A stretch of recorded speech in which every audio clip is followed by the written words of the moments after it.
Hello મિત્રો, હવે આપણે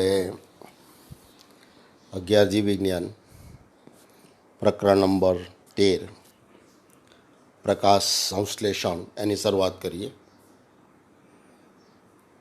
પ્રકરણ નંબર 13 અને 14 બંને ખૂબ મહત્ત્વના પ્રકરણો છે અને એમાંથી નીટમાં પણ MCQમાં પ્રશ્ન વારંવાર પૂછાય છે અને બધી દ્રષ્ટિએ મહત્ત્વનું છે. તો અહીંયા આપણે જોઈએ આગળ કે સજીવ સૃષ્ટિમાં વનસ્પતિ સૃષ્ટિ અને પ્રાણી સૃષ્ટિ જોઈ ગયા. બેમાં તફાવત શું છે એ પણ આપણે શીખી ગયા. વનસ્પતિઓ આપણે જોઈ ગયા કે પોષણની દ્રષ્ટિએ સ્વાવલંબી છે. એ પોતાનો ખોરાક પોતાની જાતે બનાવે છે અને એના માટે પ્રકાશ સંશ્લેષણની ક્રિયા દ્વારા એ ખોરાક બનાવે છે. પૃથ્વી પરના બીજા કોઈ સજીવો એવા નથી કે જે સૂર્યપ્રકાશની પ્રકાશ શક્તિનો ઉપયોગ કરી શકે. એટલે આ લીલી વનસ્પતિ પોતાના માટે અને જીવસૃષ્ટિના અન્ય સજીવો માટે પણ ખોરાક બનાવે છે. તો અહીંયા પ્રશ્ન પહેલો પૂછાશે, શા માટે લીલી વનસ્પતિઓ સજીવો માટે આવશ્યક છે?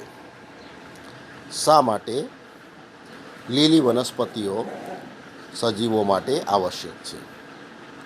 તો અહીંયા આપણે આગળ જોઈ ગયા તે મુજબ માનવ સહિત બધા જ જે પ્રાણીઓ છે એ આહાર માટે વનસ્પતિઓ પર આધાર રાખે છે. વનસ્પતિઓ તેમના જરૂરી ખોરાકનું સંશ્લેષણ કરે છે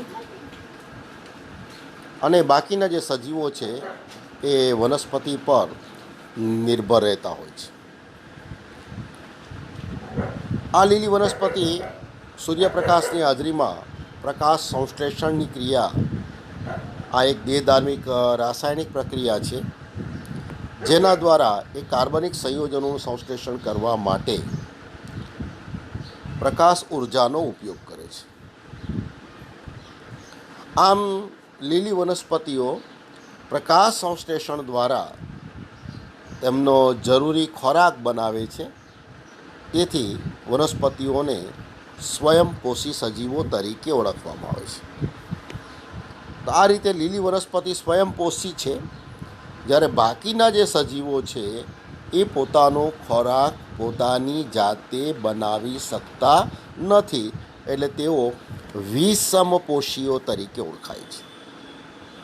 તો આ રીતે આપણે જોઈએ તો પૃથ્વી પરના બધા સજીવો ઉર્જા માટે સૂર્યપ્રકાશ પર આધાર રાખે છે અને માત્ર વનસ્પતિઓ સૂર્યપ્રકાશમાં રહેલી શક્તિના ઉપયોગથી પ્રકાશ સંશ્લેષણની ક્રિયા કરે છે, જે પૃથ્વી પર જીવનનો આધાર ગણાય છે. આ રીતે પ્રકાશ સંશ્લેષણ મહત્ત્વપૂર્ણ છે. તેના બે કારણો છે. એક તો પૃથ્વી પરના બધા જ પ્રકારના ખોરાકનો તે પ્રાથમિક સ્ત્રોત છે અને બીજું આપણે જોઈએ કે પ્રકાશ સંશ્લેષણ દરમિયાન લીલી વનસ્પતિ વાતાવરણમાંથી કાર્બન ડાયોક્સાઇડનું શોષણ કરે છે અને પ્રકાશ સંશ્લેષણ દરમિયાન ઓક્સિજન મુક્ત થાય છે. એટલે વાતાવરણમાં O2 અને CO2ની સમતુલા જાળવવા માટે પણ આ ક્રિયા મહત્ત્વની છે અને આ જ ઓક્સિજનનો ઉપયોગ દરેક સજીવો શ્વસન માટે કરે છે. તો આ રીતે આપણે જોઈએ લીલી વનસ્પતિ ન હોય તો જે વિષમપોષી સજીવો છે એને ખોરાક મેળવવામાં મુશ્કેલી પડે. માટે કહી શકાય કે લીલી વનસ્પતિઓ સજીવો માટે આવશ્યક છે. તો અહીંયા પહેલો પ્રશ્ન થઈ ગયો. હવે બીજો પ્રશ્ન આપણે જોઈએ કે જે લીલી વનસ્પતિઓ છે એ પ્રકાશ સંશ્લેષણની ક્રિયા દરમિયાન કાર્બનિક ખોરાક બનાવે છે. તો આ કાર્બનિક ખોરાક તરીકે લીલી વનસ્પતિઓમાં સ્ટાર્ચનું નિર્માણ થાય છે. તો અહીંયા સ્ટાર્ચના નિર્માણ માટે બે પર્ણનો પ્રયોગ. સ્ટાર્ચના નિર્માણ માટે બે પર્ણનો પ્રયોગ જોઈએ. તો બે પર્ણનો પ્રયોગ માટે કુંડામાં તંદુરસ્ત રીતે ઉછેરી રહેલા એક વનસ્પતિની આપણે પસંદગી કરીએ અને એના પર કોઈ પણ બે પર્ણની પસંદગી કરીએ. આપણે કુંડામાં તંદુરસ્ત રીતે વિકસી રહેલા છોડ, એમાં આપણે બે પર્ણને પસંદ કરીએ અને એમાં એક પર્ણને કાળા કાગળથી આંશિક રીતે આપણે ઢાંકી દઈએ, જ્યારે બીજા પર્ણને સૂર્યપ્રકાશમાં ખુલ્લું રાખવામાં આવે છે. એનો અર્થ કે પ્રયોગની ગોઠવણમાં એક પર્ણ એને કાળા કાગળની મદદથી ઢાંકી દેવામાં આવે એટલે એ પર્ણને પ્રકાશ પ્રાપ્ત થતો નથી. જ્યારે બીજા પર્ણને ખુલ્લું રાખવામાં આવે છે તો જે પર્ણ ખુલ્લું છે એને સૂર્યપ્રકાશ પ્રાપ્ત થાય છે. હવે થોડોક સમય સૂર્યપ્રકાશમાં અને આપણે વનસ્પતિને રાખીએ અને થોડાક સમય બાદ આપણે એનું અવલોકન કરીએ અને થોડા સમય બાદ અવલોકન માટે પર્ણ પર આયોડિન ટેસ્ટ કરવામાં આવે છે. આપણે જોઈએ કે લીલી વનસ્પતિ સૂર્યપ્રકાશની હાજરીમાં પ્રકાશ સંશ્લેષણની ક્રિયા દરમિયાન સ્ટાર્ચ બનાવે છે. જો આયોડિન નાખીએ અને એ પર્ણમાં સ્ટાર્ચની હાજરી હોય તો આયોડિનને કારણે સ્ટાર્ચનો રંગ ભૂરો બને છે. જો આયોડિનની હાજરી ન હોય એ પર્ણ ભૂરો બનતો નથી. તો બંને પર્ણ પર આયોડિનનું દ્રાવણ નાખીને કસોટી કરવામાં આવે છે. તો કસોટી કરતાં શું માલુમ પડે છે? આપણે અવલોકનમાં જોઈએ તો કે જે પર્ણ ખુલ્લું રાખવામાં આવેલું એટલે તેને પ્રકાશ મળે છે અને એ પર્ણમાં પ્રકાશ સંશ્લેષણની ક્રિયા થાય છે અને સ્ટાર્ચનું નિર્માણ થાય છે અને સ્ટાર્ચ બને છે એટલે એના પર આયોડિનનું દ્રાવણ નાખવામાં આવે તો એ પર્ણ ભૂરા રંગનું બને છે. એટલે કે એમાં સ્ટાર્ચ બને છે, એ થઈ ગયું નક્કી. જ્યારે જે પર્ણને કાળા કાગળ વડે આપણે આંશિક રીતે ઢાંકી દીધેલું તેને પ્રકાશ મળતો નથી અને પ્રકાશને અભાવે એમાં પ્રકાશ સંશ્લેષણની ક્રિયા થતી નથી, જેથી એ પર્ણમાં સ્ટાર્ચ બનતો નથી. તો આ પર્ણ પર આયોડિનનું દ્રાવણ નાખવામાં આવે તેમાં એ પર્ણનો ભાગ ભૂરા રંગથી અભિરંજિત થતો નથી. તો આ રીતે પ્રકાશ સંશ્લેષણની ક્રિયા જે પર્ણમાં થાય છે તેમાં સ્ટાર્ચ બને છે, પણ જે પર્ણને પ્રકાશ મળતો નથી એ પર્ણમાં સ્ટાર્ચ બનતો નથી. તો આના પરથી નિર્ણય શું લઈ શકાય આપણે કે આ પ્રયોગ દર્શાવે છે કે પ્રકાશ સંશ્લેષણની ક્રિયા એના માટે સૂર્યપ્રકાશની હાજરી જરૂરી છે અને લીલા ભાગમાં જ થાય છે. એટલે કે પ્રકાશ સંશ્લેષણની ક્રિયા માટે પ્રકાશની હાજરી અનિવાર્ય છે અને પ્રકાશની હાજરીમાં હરિત દ્રવ્ય ધરાવતા લીલા ભાગોમાં જ આ ક્રિયા થાય છે. તો આ પહેલો પ્રયોગ થઈ ગયો, સ્ટાર્ચના નિર્માણ માટેનો બે પર્ણનો પ્રયોગ. હવે જે બીજો પ્રયોગ લઈએ આપણે એ અર્ધપર્ણનો પ્રયોગ છે. શાના માટેનો પ્રયોગ છે અર્ધપર્ણનો? તો પ્રકાશ સંશ્લેષણ માટે CO2ની હાજરીની જરૂર છે. પ્રકાશ સંશ્લેષણ માટે CO2ની હાજરી જરૂરી છે એ માટેનો પ્રયોગ છે. એટલે અહીંયા એક માર્કમાં પણ પૂછી શકાય, પ્રકાશ સંશ્લેષણ માટે CO2ની હાજરી જરૂરી છે એ દર્શાવતો પ્રયોગ કયો? અથવા અર્ધપર્ણનો પ્રયોગ શું દર્શાવે છે? કોઈ પણ રીતે એક માર્કમાં અહીંયા પ્રશ્ન પણ પૂછી શકાય છે. તો આગળના પ્રયોગ કરતાં આ પ્રયોગ થોડોક જુદો છે. આમાં આપણે કુંડામાં ઉછેરેલ તંદુરસ્ત રીતે વિકસી રહેલ એક વનસ્પતિ છોડની પસંદગી કરીએ અને એ છોડ પર માત્ર એક જ પર્ણની પસંદગી કરીએ. કેટલા પર્ણની? એક જ પર્ણ. આગળના પ્રયોગમાં આપણે 2 પર્ણની પસંદગી કરેલી, જેમાંથી એક પર્ણને કાળા કાગળ વડે ઢાંકી દીધેલું, બીજાને ખુલ્લું રાખેલું. અહીંયા આપણે એક જ પર્ણની પસંદગી કરવાની છે. હવે પ્રયોગની ગોઠવણ કઈ રીતે કરવાની છે આપણે અહીંયા?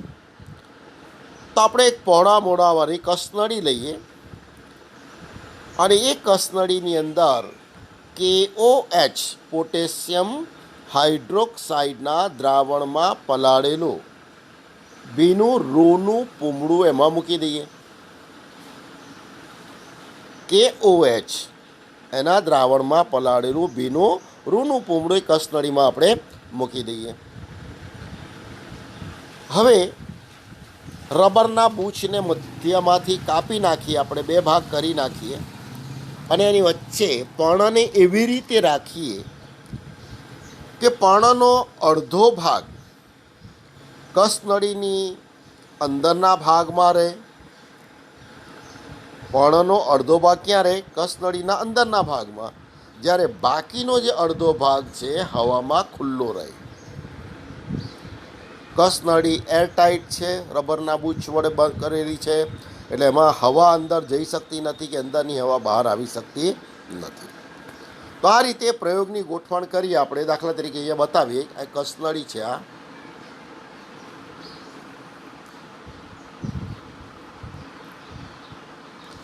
આની અંદર આપણે KOHના દ્રાવણમાં પલાળેલું રૂનું પૂમડું છે.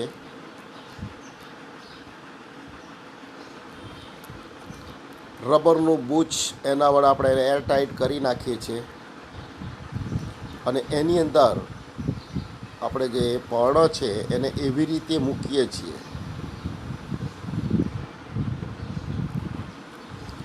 કે પર્ણનો અડધો ભાગ બહાર રહે છે અને બાકીનો ભાગ પર્ણનો અંદર રહે છે.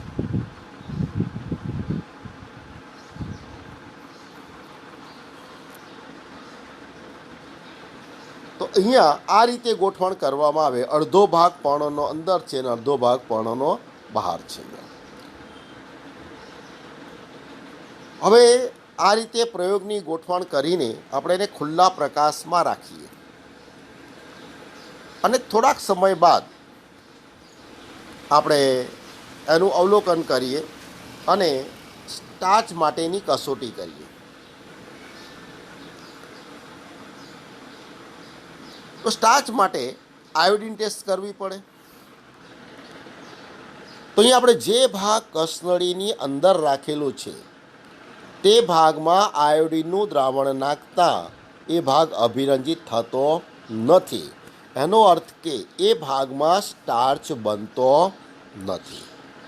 જ્યારે જે ભાગને આપણે પર્ણનો જે ભાગ હવામાં ખુલ્લો રાખેલો છે તેમાં સ્ટાર્ચ બને છે અને એના પર આયોડિન નાખતા એ પર્ણનો એટલો ભાગ ભૂરો બની જાય છે. તો એનો અર્થ કે પરીક્ષણ પરથી એ જોવા મળે કે જે ભાગને કસનળીમાં રાખેલ હતો તેમાં સ્ટાર્ચનું નિર્માણ થતું નથી અને જે ભાગ પ્રકાશમાં હતો તેમાં સ્ટાર્ચની હાજરી જણાય છે. તો એક જ કુંડામાં ઉછેરેલો છોડ છે, એક જ પર્ણ છે, તો પછી આવું કેમ થાય છે? તો અહીંયા આપણે જોઈએ તો કસનળીના અંદરના ભાગમાં KOHના દ્રાવણમાં પલાળેલું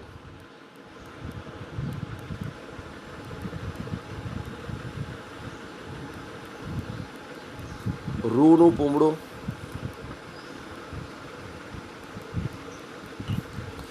KOH એ શું કરે છે? કસનળીમાં જે હવા છે એમાંથી CO2નું શોષણ કરી લે. એટલે KOH CO2નું શોષણ કરીને KHCO3માં ફેરવાઈ જાય છે. એટલે કસનળીમાં જે હવા છે એમાં કાર્બન ડાયોક્સાઇડની ગેરહાજરી છે. જ્યારે જે ભાગ પર્ણનો ખુલ્લો છે, હવામાં છે, એને તો વાતાવરણમાંથી કાર્બન ડાયોક્સાઇડ મળે છે.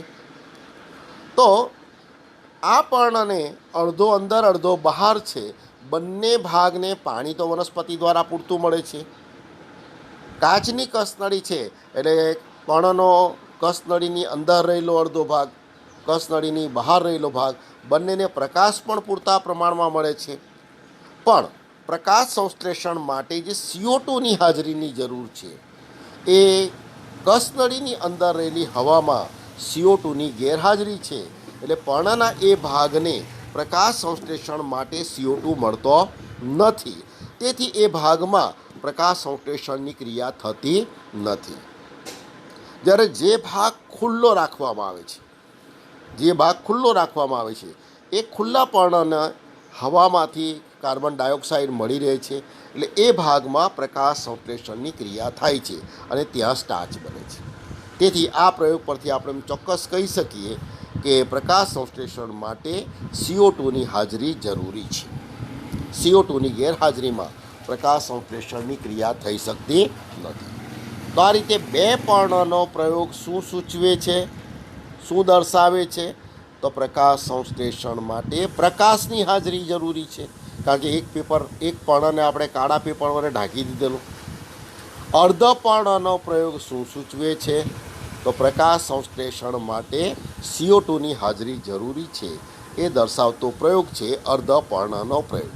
એટલે એક માર્કમાં MCQમાં પણ આમાંથી પ્રશ્ન પૂછાય છે. હવે આપણે લઈએ ત્રીજો પ્રયોગ છે, એ છે પ્રિસ્ટલીનો પ્રયોગ.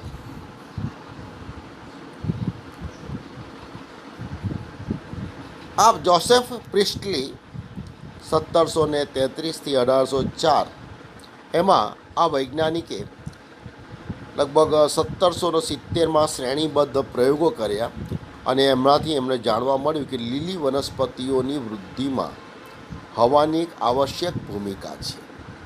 અને પ્રિસ્ટલીએ 1774માં ઓક્સિજનની શોધ કરી હતી. એટલે એક માર્કમાં પ્રશ્ન પૂછાશે, બરાબર છે, ઓક્સિજનની શોધ કોણે કરેલી હતી? તો અહીંયા પ્રિસ્ટલીનો જે પ્રયોગ છે એમાં આપણે કાચની સપાટી પર કાચનો એક બેલ જાર મૂકવાનો છે. તો આ જે છે નીચે કાચની સપાટી છે અને ઉપર કાચનો છે બેલ જાર. તો ભાઈ આ પ્રયોગની અંદર એમણે પહેલાં શું કર્યું કે કાચની સપાટી છે એમાં એક ઉંદર અને એક મીણબત્તી સળગાવીને મૂકી દીધી અને એની ઉપર બેલજારને ઢાંકી દીધી. આ બેલજાર ઢાંકી કાચની સપાટી પર એને મૂકી દેવામાં આવે તો બહારની હવા અંદર જતી નથી કે અંદરની હવા બહાર જતી નથી. તો હવે આ સ્થિતિમાં આપણે જોઈએ તો ઉંદર જીવિત છે, મીણબત્તી સળગતી છે અને હવે એના પર બેલજાર મૂકી દેવામાં આવે તો સળગતી મીણબત્તી થોડાક સમયમાં ઓલવાઈ જાય છે અને જે ઉંદર પણ જીવિત છે એ પણ થોડા સમયમાં મૃત્યુ પામે છે. ઉંદર જીવિત છે એ થોડા સમયમાં મૃત્યુ પામે છે. તો અહીંયા પ્રિસ્ટલીએ નિરીક્ષણ કર્યું કે એક બંધ સ્થાન એટલે કે એક બેલજાર એક બંધ સ્થાન છે, આપણે જોઈએ સળગતી મીણબત્તી ઓલવાઈ જાય છે.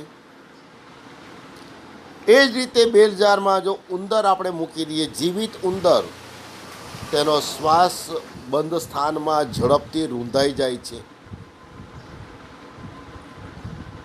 તો આ બંને પ્રયોગમાં એમણે અવલોકનો કર્યો અને તેણે એ નિર્ણય કર્યો કે સળગતી મીણબત્તી કે કોઈ પ્રાણી જે હવામાંથી શ્વાસ લે છે તેઓ બંને કોઈક રીતે હવાને નુકસાન પહોંચાડે છે, હવાની ઉણપ પહોંચાડે છે.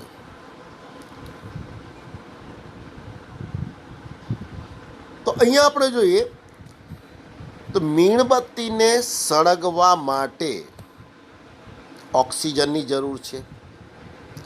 તેમણે ખરેખર તો પહેલાં બેલજારની અંદર સળગતી મીણબત્તી જ મૂકેલી અને એ પ્રયોગ પહેલો કરેલો અને એમણે જોયું કે થોડાક સમય સુધી મીણબત્તી સળગે છે અને પછી મીણબત્તી ઓલવાઈ જાય છે. તો એના માટે જોયું કે મીણબત્તીને સળગવા માટે ઓક્સિજનની જરૂર છે અને આ બંધ રચનામાં રહેલી જે હવા છે, જ્યાં સુધી એ હવામાંથી મીણબત્તીને ઓક્સિજન મળી રહે છે ત્યાં સુધી એ સળગતી રહે છે. હવે બંધ રચનાની અંદર ઓક્સિજનનો અભાવ હોય તો ઓક્સિજનને અભાવે હવે મીણબત્તી ઓલવાઈ જાય છે. બીજા પ્રયોગમાં મીણબત્તીને બદલે શું કર્યું એમણે? જીવિત ઉંદરને બેલ જારની અંદર રાખી દીધો. તો કોઈ પણ સજીવને શ્વસન માટે ઓક્સિજનની જરૂર છે. ઉંદરને બંધ બેલજારની અંદર રહેલી હવામાંથી ઓક્સિજન મળે છે શ્વાસ માટે. પણ જેમ જેમ ઉંદર શ્વાસોશ્વાસની ક્રિયા કરે છે તેમ બેલજારની અંદર ઓક્સિજનનું પ્રમાણ ઘટતું જાય છે, કાર્બન ડાયોક્સાઇડનું પ્રમાણ વધતું જાય છે અને ઓક્સિજનની ઉણપમાં પછી શ્વાસ ન લેવાને કારણે ઉંદર મૃત્યુ પામે છે. તો આ બંને સ્થિતિમાં, બંને પ્રયોગમાં મીણબત્તી થોડોક સમય સળગીને ઓલવાઈ જાય છે. ઉંદર થોડોક સમય જીવિત રહે છે અને શ્વાસમાં ઓક્સિજનને અભાવે મૃત્યુ પામે છે. બંને સ્થિતિમાં બેલજારમાંની જે હવા છે એના બંધારણમાં ફેરફાર થાય છે. હવે એમણે બીજો પ્રયોગ કરી જોયો. હવે એમણે શું કર્યું કે બેલજારની અંદર સળગતી મીણબત્તી રાખી દીધી અને સાથે સાથે એ જ બેલજારમાં એમણે નાના કુંડામાં ઉછેરેલો પુદીનાનો છોડ મૂકી દીધો. બેલજારમાં શું મૂકી દીધું? પુદીનાનો છોડ મૂકી દીધો. તો હવે આ સ્થિતિમાં જો એમણે અહીંયા બંને સાથે બતાવેલા છે પણ વારાફરતી પ્રયોગો કરેલા, તો આ સ્થિતિમાં અત્યારે આપણે ઉંદરની વાત નથી કરતા અને આપણે કાઢી નાખીએ અત્યારે. તો આ સ્થિતિમાં મીણબત્તી સળગે છે, અંદર એક પુદીનાનો જીવંત છોડ મૂકી દીધો છે અને બેલજાર ઢાંકી દીધું છે. તો બંધ રચના થઈ ગઈ. હવે પહેલાંના પ્રયોગમાં થોડોક સમય મીણબત્તી સળગતી હતી અને પછી મીણબત્તી ઓલવાઈ જાય છે. પણ હવેના પ્રયોગમાં પુદીનાનો છોડ મૂક્યા બાદ મીણબત્તી સતત સળગતી રહે છે. મીણબત્તી સતત સળગતી રહે છે. બરાબર છે. અને એ જ રીતે હવે બીજો પ્રયોગ એમણે કર્યો અને આ પ્રયોગમાં એમણે મીણબત્તીને બદલે હવે પુદીનાનો છોડ અને સાથે જીવિત ઉંદરને રાખી દીધો. તો પહેલા પ્રયોગમાં માત્ર ઉંદરને જ્યારે બંધ રચનામાં મૂકેલો તો થોડાક સમયમાં ઉંદરનો શ્વાસ રૂંધાઈ જાય છે ઓક્સિજનને અભાવે અને મૃત્યુ પામે છે. પણ હવે ઉંદર જીવિત રહે છે લાંબો સમય સુધી. તો એનો અર્થ પ્રિસ્ટલીએ જે કહ્યું છે કે જે હવાના બંધારણમાં ફેરફાર થતો, ઓક્સિજનનું પ્રમાણ એમાં ઘટી જતું અને કાર્બન ડાયોક્સાઇડનું પ્રમાણ વધી જતું. તો એ ફુદીનાનો છોડ મૂકવાને કારણે, બરાબર છે, તો ફુદીનાનો છોડ મૂકવાને કારણે અહીંયા આપણે જોઈએ તો પ્રાણીઓના શ્વસનથી અને સળગતી મીણબત્તી દ્વારા દૂર થયેલી હવા એની આ પૂર્તિ વનસ્પતિ કરે છે. તો કઈ રીતે કરે છે આપણે જોઈએ. દાખલા તરીકે પહેલી સ્થિતિમાં આપણે મીણબત્તી મૂકેલી.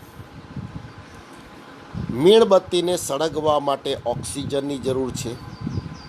એ ઓક્સિજન બેલજારના બંધ વાતાવરણમાંથી મેળવે છે. મીણબત્તી સળગે છે એટલે એમાંથી CO2 દૂર થાય છે. આ CO2નું પ્રમાણ બેલજારની હવામાં વધતું જાય છે. પણ આ જ સ્થિતિમાં હવે પુદીનાનો છોડ જે મૂકેલો છે તો એ લીલી વનસ્પતિ થઈ ગઈ અને આ લીલી વનસ્પતિ સૂર્યપ્રકાશની હાજરીમાં પ્રકાશ સંશ્લેષણની ક્રિયા કરે છે અને આ પ્રકાશ સંશ્લેષણ દરમિયાન બેલજારમાંની જે બંધ વાતાવરણ છે એમાં કાર્બન ડાયોક્સાઇડનો પુદીનાનો છોડ ઉપયોગ કરે છે. એટલે બેલજારની અંદર જે કાર્બન ડાયોક્સાઇડનું પ્રમાણ પહેલાં વધી જતું તે કાર્બન ડાયોક્સાઇડનું પ્રમાણ પાછું જળવાઈ ગયું. લીલી વનસ્પતિએ CO2નો ઉપયોગ કરી લે છે અને આ લીલી વનસ્પતિ પ્રકાશ સંશ્લેષણની ક્રિયા કરે છે. તો આ પ્રકાશ સંશ્લેષણની ક્રિયા દરમિયાન CO2નો ઉપયોગ થાય છે અને O2 મુક્ત થાય છે.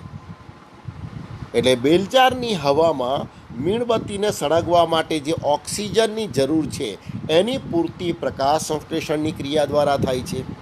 તો આ રીતે મીણબત્તી સળગે છે, CO2 ઉમેરાય છે, એ CO2નો ઉપયોગ વનસ્પતિ કરી લે છે અને વનસ્પતિ બેલજારની હવામાં જે ઓક્સિજનનું પ્રમાણ ઘટી ગયેલું એની પૂર્તિ કરે છે. પ્રકાશ સંશ્લેષણ દરમિયાન જે O2 મુક્ત થાય છે એ બેલજારની હવામાં ઉમેરાય છે. તો આ રીતે જે વાતાવરણમાં હવાની વાયુની જે પૂર્તિ ઘટ થયેલી એ કોણ કરે છે? વનસ્પતિ કરે છે. હવે બીજી સ્થિતિમાં હવે જીવિત ઉંદર મૂકી દેવામાં આવે છે. તો આ સ્થિતિ થાય છે. જે ઉંદર છે એ શ્વાસોશ્વાસની ક્રિયા કરે છે. એ બેલજારના બંધ વાતાવરણમાંથી ઓક્સિજન ગ્રહણ કરે છે અને કાર્બન ડાયોક્સાઇડ બેલજારમાં મુક્ત કરે છે. આ કાર્બન ડાયોક્સાઇડનો ઉપયોગ લીલી વનસ્પતિ પ્રકાશ સંશ્લેષણની ક્રિયા માટે કરે છે. તો લીલી વનસ્પતિ પ્રકાશ સંશ્લેષણ દરમિયાન બેલજારમાંના CO2નો ઉપયોગ કરે એટલે બેલજારમાં CO2નું પ્રમાણ વધી જતું નથી અને લીલી વનસ્પતિ પ્રકાશ સંશ્લેષણની ક્રિયા દરમિયાન ઓક્સિજન મુક્ત કરે છે. તો ફરીથી બેલજારના વાતાવરણમાં ઓક્સિજનનું પ્રમાણ વધે છે અને એ ઓક્સિજનનો ઉપયોગ ઉંદર કરે છે અને આ ક્રિયા સતત ચાલુ રહે છે. એટલે જ્યારે બેલજારની અંદર બંધ વાતાવરણમાં સળગતી મીણબત્તી આની સાથે પુદીનાનો છોડ મૂકવામાં આવે તો મીણબત્તી ઝડપથી ઓલવાઈ જતી નથી, એ સતત લાંબો સમય સુધી સળગતી રહે છે.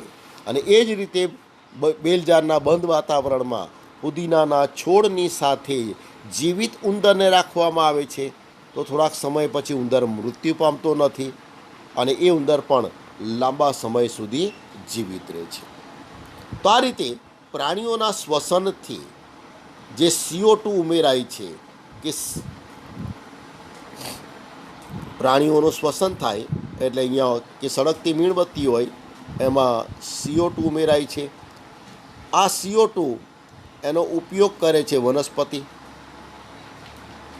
વનસ્પતિનો ઉપયોગ કરે અને વનસ્પતિ એમાં O2 મુક્ત કરે છે અને આ O2નો ઉપયોગ મીણબત્તી સળગવા માટે પણ થાય છે. આ જ O2નો ઉપયોગ પ્રાણીઓના શ્વસન માટે પણ થાય છે. તો આ રીતે વાતાવરણમાં જે બંધ વાતાવરણમાં હવામાં જે ઘટ છે એની પૂર્તિ આ પુદીનાના છોડ એમાં જે પ્રકાશ સંશ્લેષણની ક્રિયા થાય છે એના દ્વારા થાય છે. તો આ જે પ્રયોગ થઈ ગયો એ છે પ્રિસ્ટલીનો પ્રયોગ, બરાબર છે. અને ઓક્સિજનની પણ શોધ કરેલી હતી અને લીલી વનસ્પતિ પ્રકાશ સંશ્લેષણ દરમિયાન ઓક્સિજન મુક્ત કરે છે. એ કોણે કહ્યું છે? તો પણ આવશે પ્રિસ્ટલી. લીલી વનસ્પતિ પ્રકાશ સંશ્લેષણ દરમિયાન O2 મુક્ત કરે છે અને એ પણ લીલા ભાગો દ્વારા જ અને સૂર્યપ્રકાશની હાજરીમાં છે. જો હરિત દ્રવ્ય વિહીન વનસ્પતિ એમાં જો મૂકેલી હતી તો એવું ઓક્સિજન ઉત્પન્ન થતો નથી એટલે હવામાં જે તત્વોની ઘટ હતી એ પૂર્ણ થતી નથી અને આ જ પ્રયોગને આપણે અંધકારમાં કરીએ તો પણ એ સફળ થશે નહીં. એટલે લીલી વનસ્પતિ સૂર્યપ્રકાશની હાજરીમાં પ્રકાશ સંશ્લેષણની ક્રિયા કરે છે એટલે પ્રકાશ દરમિયાન જ આ જે પ્રયોગ છે એ કરી શકાય છે. તો આ પ્રયોગ થઈ ગયો પ્રિસ્ટલીનો પ્રયોગ. હવે આપણે જોઈએ ઇન્જનહાઉસનો પ્રયોગ. જ્હોન ઇન્જનહાઉસ. તો પ્રિસ્ટલીએ વનસ્પતિમાં ઓક્સિજનની શોધ કરેલી. હવે આ વનસ્પતિઓનો માત્ર લીલો ભાગ જ ઓક્સિજન મુક્ત કરે છે અને એ પણ પ્રકાશની હાજરીમાં. વનસ્પતિનો માત્ર લીલો ભાગ જ ઓક્સિજન મુક્ત કરે છે અને તે પણ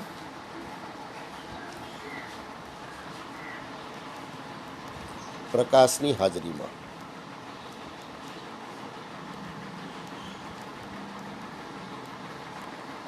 એ પુરવાર કરનાર વૈજ્ઞાનિક છે જ્હોન ઇન્જનહાઉસ. તો એમણે પ્રિસ્ટલી દ્વારા ઉપયોગમાં લેવાયેલા સાધનોનો જ ઉપયોગ કર્યો, પરંતુ એમણે એક વખત અંધારાવાળી જગ્યામાં અને પછી એક વખત સૂર્યપ્રકાશમાં સાધનને રાખ્યું. તો આપણે આગળ ચર્ચા કરી ગયા છે આપણે અહીંયા કે સૂર્યપ્રકાશની હાજરીમાં જ લીલી વનસ્પતિ પ્રકાશ સંશ્લેષણની ક્રિયા કરે છે. સૂર્યપ્રકાશની ગેરહાજરીમાં પ્રક્રિયા થતી નથી. તો આ જે સાધન પ્રિસ્ટલીએ ઉપયોગ કર્યો બેલજારવાળો, એ સાધનો જોન ઇન્જન હાઉસે ઉપયોગ કર્યો અને એક વખત એમણે અંધારાવાળી જગ્યામાં અને પછી એક વખત એણે સૂર્યપ્રકાશમાં આ સાધનને રાખીને પ્રયોગ કરી દીધો.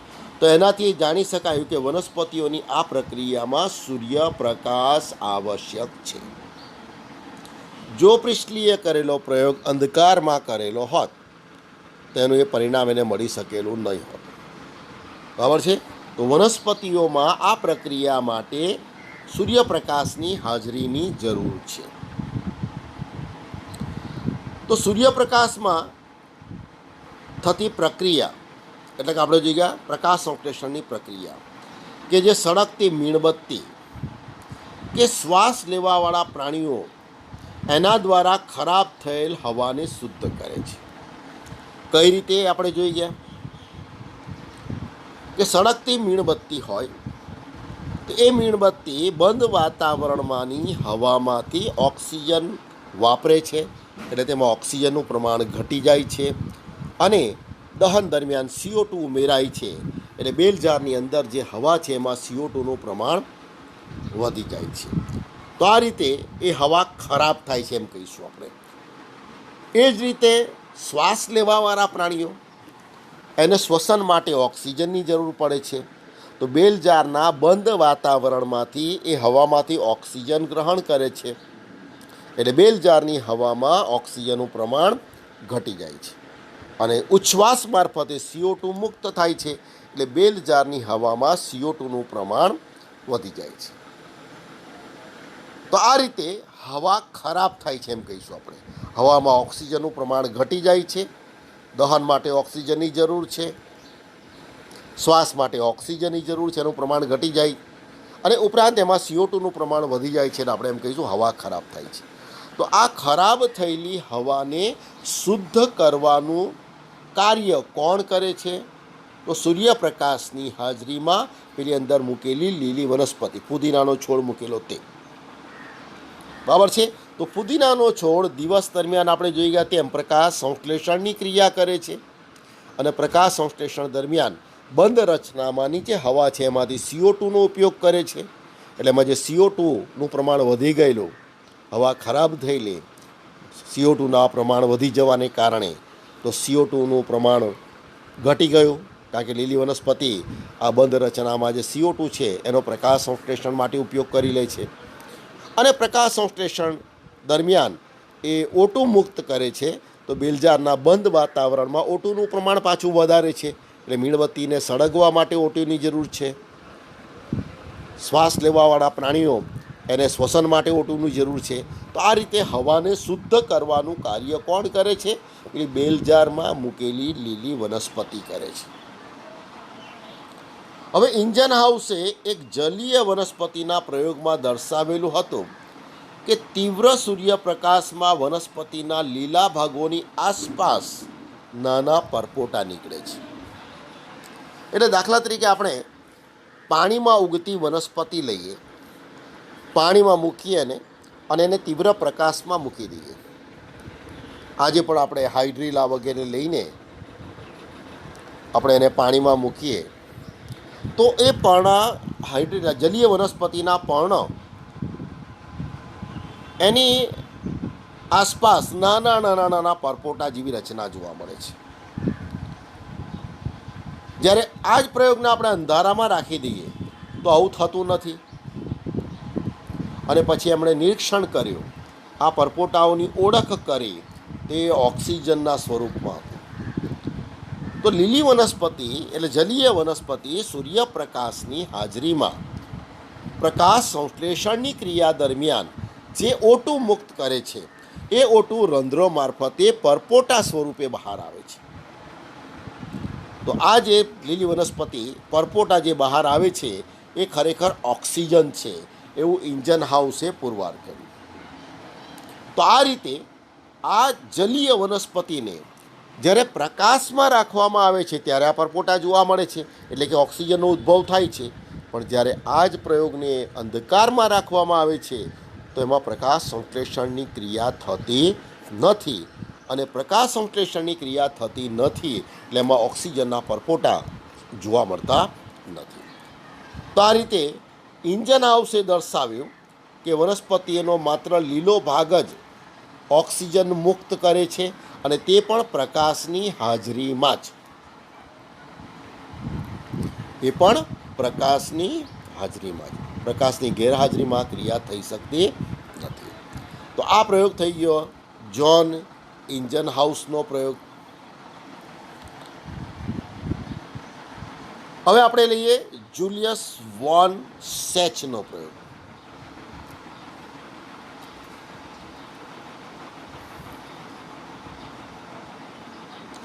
જુલિયસ વોન સેચ 1854 સુધી એ જાણકારી નહોતી કે લીલી વનસ્પતિ ગ્લુકોઝ ઉત્પન્ન કરે છે, પ્રકાશ સંશ્લેષણ કરે છે, કાર્બનિક ખોરાક બને છે.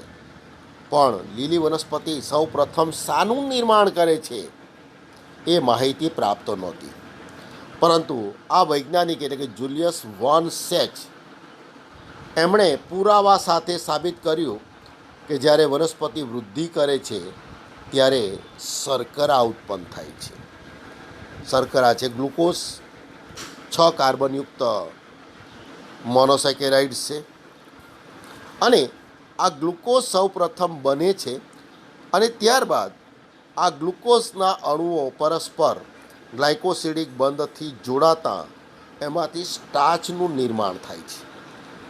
અને લીલી વનસ્પતિ પ્રકાશ સંશ્લેષણ દરમિયાન ગ્લુકોઝ બનાવે, અને આ ગ્લુકોઝ એ હેક્ઝોસ પ્રકારની મોનોસેકેરાઇડ્સ છે, અને આ હેક્ઝોસ મોનોસેકેરાઇડના અણુઓ ગ્લાયકોસિડિક બંધ આગળ આપણે જોઈ ગયા છે, એમાં ગ્લાયકોસિડિક બંધથી જોડાઈને એમાંથી સ્ટાર્ચનું નિર્માણ કરે છે, અને આ સ્ટાર્ચ એનો સંગ્રહ પણ કરે છે. તો વનસ્પતિ પોતાના વૃદ્ધિ અને વિકાસ માટે પણ આ દ્રવ્યનો ઉપયોગ કરે છે, અને સાથે સાથે સ્ટાર્ચ સ્વરૂપમાં એ ખોરાકનો સંગ્રહ પણ કરે છે. ત્યારબાદ અભ્યાસ પરથી જાણી શકાયું કે વનસ્પતિમાંનો લીલો પદાર્થ, તો આપણે એમ જોઈએ કે વનસ્પતિના લીલા ભાગો પ્રકાશ સંશ્લેષણ કરે છે. તો આ જે લીલા ભાગો હવાઈ અંગો, જેમાં કુમળા પ્રકાંડ પણ હોય, પર્ણદંડ પણ હોય, અને મોટે ભાગે પર્ણ પણ હોય, તો એમાં આ લીલા ભાગોમાં જે લીલો પદાર્થ છે એને ક્લોરોફિલ અથવા હરિત દ્રવ્ય તરીકે ઓળખવામાં આવે છે. અને આ હરિત દ્રવ્ય વનસ્પતિના કોષોમાં આવેલ વિશિષ્ટ અંગિકાઓમાં આવેલ હોય છે.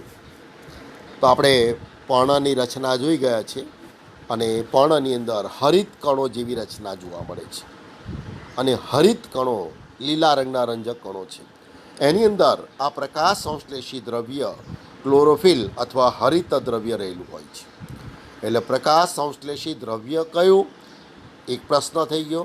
એટલે ક્લોરોફિલ અથવા હરિત દ્રવ્ય, અને હરિત દ્રવ્યનું સ્થાન ક્યાં છે, તો લીલા અંગોમાં આવેલ અંગિકા હરિત કણમાં. તો આ રીતે જુલિયસ વોન સેચે પ્રયોગો દ્વારા દર્શાવ્યું કે વનસ્પતિના લીલા ભાગમાં ગ્લુકોઝ બને છે, અને આ ગ્લુકોઝ સામાન્યતઃ સ્ટાર્ચના સ્વરૂપમાં ફેરવાય છે, અને સ્ટાર્ચ સ્વરૂપે એનો સંગ્રહ પણ થાય છે. તો વનસ્પતિમાં પ્રકાશ સંશ્લેષણ દરમિયાન ગ્લુકોઝ બને છે, અને એ ગ્લુકોઝનું સ્ટાર્ચમાં રૂપાંતર થાય. એ કોણે દર્શાવ્યું, તો જુલિયસ વોન સેચ. બરાબર છે. તો આ જે પ્રયોગો આ થઈ ગયા વનસ્પતિ, એમાં પ્રકાશ સંશ્લેષણ માટે પ્રકાશની હાજરીની જરૂર છે. બીજું આપણે જોઈ ગયા અર્ધપર્ણનો પ્રયોગ, એમાં પ્રકાશ સંશ્લેષણ માટે CO2ની હાજરીની જરૂર છે. એના પછીના પ્રયોગો જોઈ ગયા કે પ્રકાશ સંશ્લેષણની ક્રિયા માટે પ્રકાશની હાજરી જરૂરી છે, પ્રકાશની હાજરીમાં જ આ ક્રિયા થાય છે, અને એમાંથી ઓક્સિજન મુક્ત થાય છે. હવે આપણે એવો એક બીજો પ્રયોગ જોઈએ, એ TW એન્જિલમેન.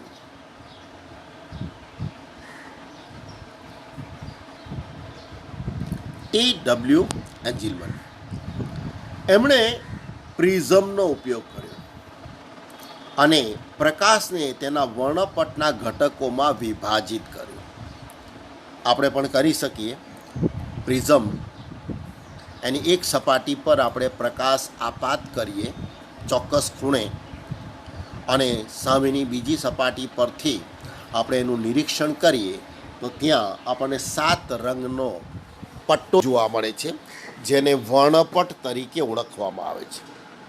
આ 7 રંગના પટ્ટાને વર્ણપટ કહેવાય, કે જેમાં જા, ની, વા, લી, પી, ના, રા, એટલે જાંબલીથી લઈને રાતા રંગ સુધીના રંગો ચોક્કસ ક્રમમાં ગોઠવાયેલા જોવા મળે છે. તો એમણે પ્રકાશ એને પ્રિઝમ પર આપાત કરીને રંગોને છૂટા પાડી દીધા અને એનો ઉપયોગ કર્યો. હવે એમણે લીલી લીલ ક્લેડોફોરા, કઈ લીલનો ઉપયોગ કર્યો? ક્લેડોફોરા. તો એન્જિલમેને તેમના પ્રયોગમાં કઈ લીલી લીલનો ઉપયોગ કર્યો? તો ક્લેડોફોરા. અથવા ક્લેડોફોરા કઈ લીલ છે? તો આપણે લીલના પ્રકારો પણ આગળ જોઈ ગયા છે. લીલી લીલ, રાતી લીલ, બદામી લીલ વગેરે. તો ક્લેડોફોરા એ લીલી લીલ છે. 1 માર્કના પ્રશ્ન માટે પણ યાદ રાખવાનું છે. તો આ ક્લેડોફોરાને એમણે જારક બેક્ટેરિયાના દ્રાવણમાં રાખી હતી. જારક બેક્ટેરિયા એટલે જે બેક્ટેરિયા ઓક્સિજનની હાજરીમાં શ્વસનની ક્રિયા કરતા હોય, જારક શ્વસનની ક્રિયા કરતા હોય એવા બેક્ટેરિયાના દ્રાવણમાં આ લીલને રાખી. અને આ બેક્ટેરિયાનો ઉપયોગ ઓક્સિજન ક્યાંથી મુક્ત થાય છે એ સ્થાન જાણવા માટે કર્યો હતો. બેક્ટેરિયાનો ઉપયોગ શા માટે કરેલો હતો? કે ઓક્સિજન ક્યાંથી મુક્ત થાય છે એ સ્થાનની જાણકારી માટે. તો એમને આ પ્રયોગ દરમિયાન જાણવા મળ્યું કે બેક્ટેરિયા મુખ્યત્વે વિભાજિત વર્ણપટના વાદળી તેમજ લાલ પ્રકાશના વિસ્તારોમાં એકત્રિત થયા હતા. કારણ કે લાલ રંગમાં પ્રકાશ સંશ્લેષણની ક્રિયાનો દર સૌથી વધારે હોય છે. લાલ રંગમાં પ્રકાશ સંશ્લેષણની ક્રિયાનો દર સૌથી વધારે હોય. હવે પ્રિઝમની સપાટી પર પ્રકાશ આપાત કરીને બીજી સપાટી પર તો વર્ણપટ મળે અહીંયા. તો લાલ રંગના પ્રકાશમાં પ્રકાશ સંશ્લેષણની ક્રિયાનો દર સૌથી વધારે હોય છે, એટલે ત્યાં આ જારક બેક્ટેરિયા વધારે એકત્રિત થયા હતા. તો આ રીતે પ્રકાશ સંશ્લેષણમાં સક્રિય વર્ણપટ એનું પ્રથમ વર્ણન કરવામાં આવેલું હતું. અને એ મોટે ભાગે ક્લોરોફિલ એ તેમજ ક્લોરોફિલ બીના શોષણ વર્ણપટ સાથે સમાનતા ધરાવે છે.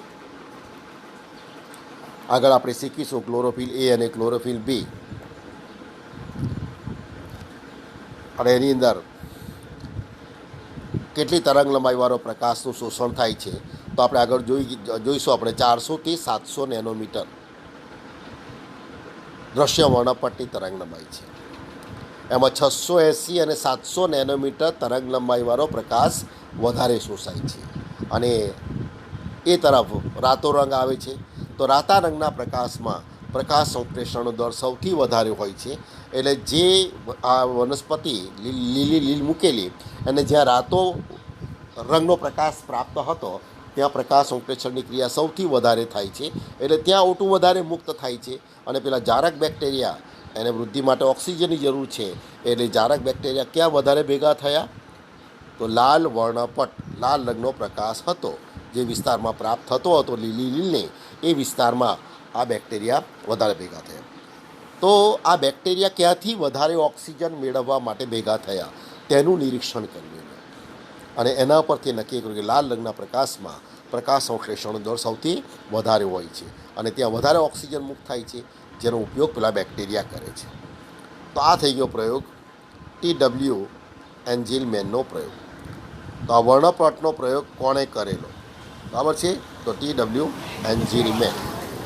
તો આ રીતે જુદા જુદા વૈજ્ઞાનિકોના પ્રયોગો, એ પ્રયોગ પણ પૂછાય 2 માર્કમાં, અથવા વૈજ્ઞાનિકોનો ફાળો પૂછાય છે 1 માર્કમાં. ફાળો આપેલો હોય, કયો વૈજ્ઞાનિક એની સાથે સંકળાયેલા છે, વિકલ્પમાં 4 વૈજ્ઞાનિકનું નામ આપેલું હોય.